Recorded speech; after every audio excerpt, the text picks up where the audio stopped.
Welcome back, folks, to Farm Simulator 2022. I'm so excited. We're on our modded series where we start with nothing. I have been trying every day to record if I can. I haven't been able to do that, but I want to. This is absolute my favorite thing right now to record.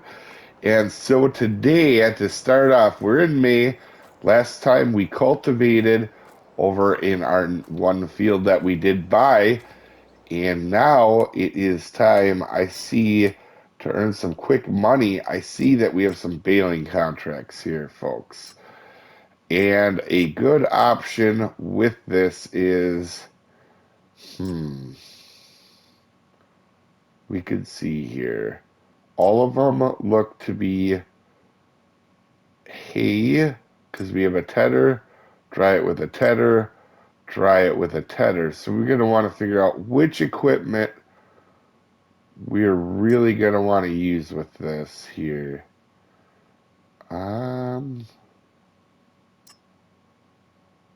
Jeepers. I'm not actually sure, to be honest with you. It looks like,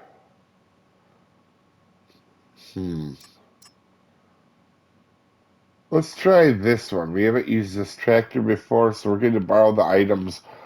We're going to lease the items in this pack.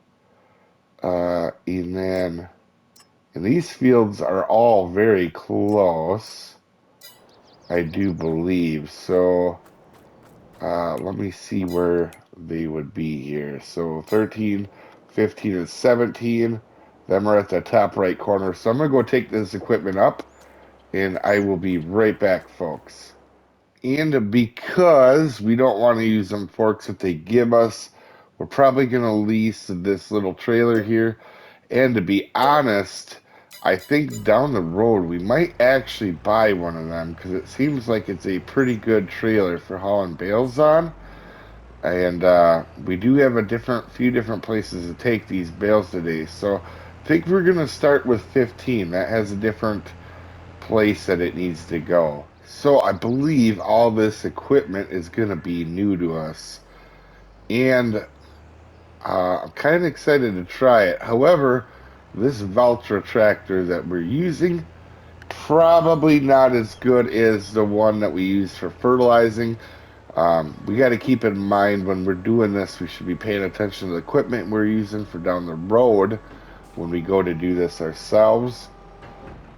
So we are going to lower and turn on. Oh, this is quite the little... Oh, that's kind of a cool little mower. That's interesting. Okay. I was not expecting this. So it's kind of like a big old hay bind, but it's off to the side, like with just mowers. Interesting. That's really good to know. I kind of like these style of mowers, these offset mowers like this, because it reminds me of when I was growing up on the farm. That's kind of what we had. We had hay binds and disc binds, so they're a little bit different. Same concept, but they cut the grass a little different. But all right, let me get this little. We're going to start with 15, and we'll go from there. Next up, we have the tedder, and actually, it looks like this thing's pretty decent size. I would prefer to actually get this stuff in on the land, so let's back this up first.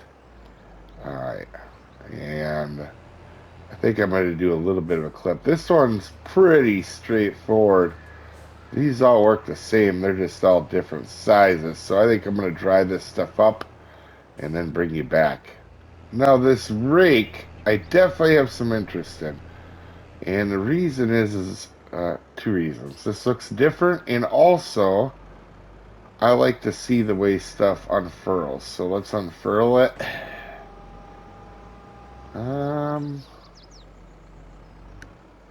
Lower. All right. So it looks like Oh, that's kind of a cool looking rake. Okay, that's I've seen ones like this kind of in real life, just like this. That's interesting. I like the way it is. It's very, very cool. I like the animations of it. And let's go ahead and roll these up. That's interesting. You cannot turn very sharp with it, though, I just realized. Oh, okay. So, little bit of little hole in the epic armor that is this, and also it doesn't really seem to get. It's not as wide as it looks. So if you see, it keeps missing on the sides. All right, that's interesting. So we have to know. Yeah, I'm pin turned, so that's all right. So it looks cool, but it has some definitely weaknesses in the epic armor that it is itself. So I'm gonna make sure I overlap a little bit here. Now for the baler. Never use this Vermeer baler either. I think this is all kind of like in that new Vermeer pack, but uh, I am gonna keep the bales at 125, the real small ones. And the reason for that is we don't want, 75% of a huge bale and left over in this thing. So I'd rather do small bales and have a better chance of getting all of it out of this field here. Oh, and looks like we're already full. I forget how them little bales, they fill up real quick. So this is Johnson's Farmers Market. This is the first place. We have to sell bales, and I think we're gonna unload them on our back and just see which side takes them. Um, because I always forget. It looks like. All right, we will reset operating and unload them uh, over here. It looks like then. All right, so it did finish. And one thing too that I didn't notice is another contract came up here, but we can only take 3 at a time, and these all go to animal balers. So I think we're gonna collect that one, and then we're gonna accept all these ones right here, and I think we're just gonna go plow through them real quick. They all are hay to the animal dealer. 13 bales from them last 3 fields. I don't know how much I like some of that Vermeer equipment, so I'm glad we got to use it because I think some of it we may not get into, especially the rake. But however, this we've leased this bale trailer a couple times, and I'll be honest, I really do like it. I wish the round bales would sit the other ways, so when we do our farm, we unload it correctly. Um, but that being said, I really like this little bale trailer. It doesn't seem like it takes a lot of power to do it. And I feel like, did we get all the contracts done there? We did. So I gotta go take equipment back first before I go ahead and complete this here, guys. Back at the shop, we are gonna go ahead and collect the baling contracts. We have 36,000, and that's actually a pretty decent amount of money. And you're wondering why the farm all is sitting here, and that is because we cultivated that land last episode, but we need to plant it. So let's check sales. Nothing that we can afford. So now we are going to go into our planters. We're not seeing it. There we go. Our seeders. We're going to do a seeder, not a planter. We don't have the horsepower for some of this stuff yet. We'll get into that a little later. We're going to have to do a little planter.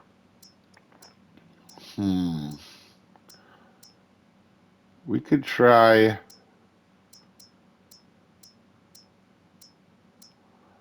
This one only requires 35 horse, but we've had that one before. We haven't had... Yeah, we haven't had this one. Let's, these two look very similar. Let's take a quick look. I think we're going to go with this planter here, the case.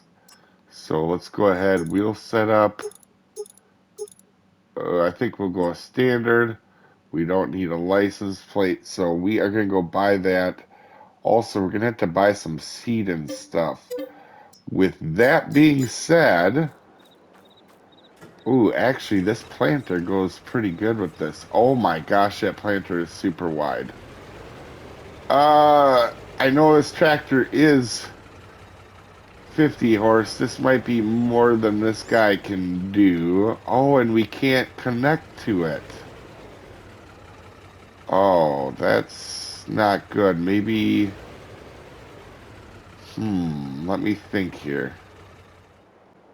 Alright, so that guy, I even tried seeing if he had different receiver hitch setups. He does not. So, with that being said, we do need another tractor for another reason anyways, so I wasn't planning on this, but the smallest tractor with a bucket that we can afford is, oh, that thing is pretty cool, ain't it? But is the John Deere. And I did look at some other ones, but there was nothing really in our price range. And I think old Johnny Popper at 60 horse here will be a perfect fit. Let's get the front loader attachment. And I will name him Johnny Popper. What do we want to do here for wheels? I think we just want to do standards on this guy for the time being. So with that being said, let's grab the attacher for it. And let's grab the, what type of, I think forks are probably going to be our best bet for it right now. So let's grab, we could, is there any little forks for it? Yeah, let's go ahead and grab that. And also, we should probably grab a weight. We're going to need a weight when we do start lifting stuff with this guy. Yeah, so probably not the biggest weight, but we could use something with a little poundage to it. These are getting too big. We could use, let's see, like a 1500. That's pretty middle of the pack. Let's use this one right here. And that should work. So we are running low on money, but I think we have everything we're going to need now. And as you guys can see, we'll hook up. But this tractor can pull this seeder. This seeder is quite wide for this, and I'm not necessarily sure how this guy is going to pull it. It might be okay. It might not be. We'll have to find out here. Let me get this stuff back to the farm here, and also we're gonna, the reason for the front loader is we need to be able to move the seat around and stuff if you guys weren't aware. So that is the big deal with it. Check out the badonkadonk on that. So obviously we're going to be building here quite a bit on this piece of land, but for the time being, I want to put grass in this. Can we get this going? Is it going now? Oh, it is. Now, can we actually pull this with this thing? It's got quite the badonkadonk on it. And it looks like old Johnny Popper can do it. And this is actually doing pretty fast, too. Wow. This might not take us too long to do this field, in fact. And we're gonna put down grass. And like I said, the reason for that is I won't feel bad when we got to knock it out. Also, I think grass for us early on this plot of land is going to be our biggest help. Although part of me wishes, can it turn pretty sharp? Oh yeah, it can definitely work some mojo on the turning deal. All right, let's get under control. You're getting all willy-nilly, Dave, because you got a new plant or cedar. I hmm, we may have to do something about these rocks though. All these stones in the field. We might leave them for this pass through. But down the road, I'd like to do something about that. I don't like them sitting in the field like that. Especially if we're gonna build on them, I don't know if they're actually gonna stay here. So I'm gonna go ahead. This guy's struggling a little bit, but he's pulling the planter. So and he's pulling it at a decent speed. So I'll take that. I didn't think this would be able to pull it, to be honest. I was a little nervous. It did say 60 horse, though. So, I guess it was right. I just realized I really can't pull this, and that old tractor over there doesn't have hydraulics. Now, while we did save a little bit money getting this cheaper seeder, it's old, bulky, and takes a lot of power to pull. So we might, I mean, we can barely pull it, and it works for us. But we gotta be careful we don't bite off more than we can chew with equipment. And also, as you can see, we have a bunch of equipment laying around, and we're gonna have to do something about it. But we got grass in. I think we're gonna have to, let's see, expected yield 63%. Ouch. And we don't really have the money to get into precision farming. It does need rolling, however. I don't think we're gonna roll this over here because I think eventually, with all the improvements we're gonna do, we might have this whole area. Maybe we will roll it. I'm not sure. We'll have to figure it out. But we at least got a crop in the ground for right now. So we're gonna do some improvements to our land the next episode, though. So I will see you there, folks. Have a good one.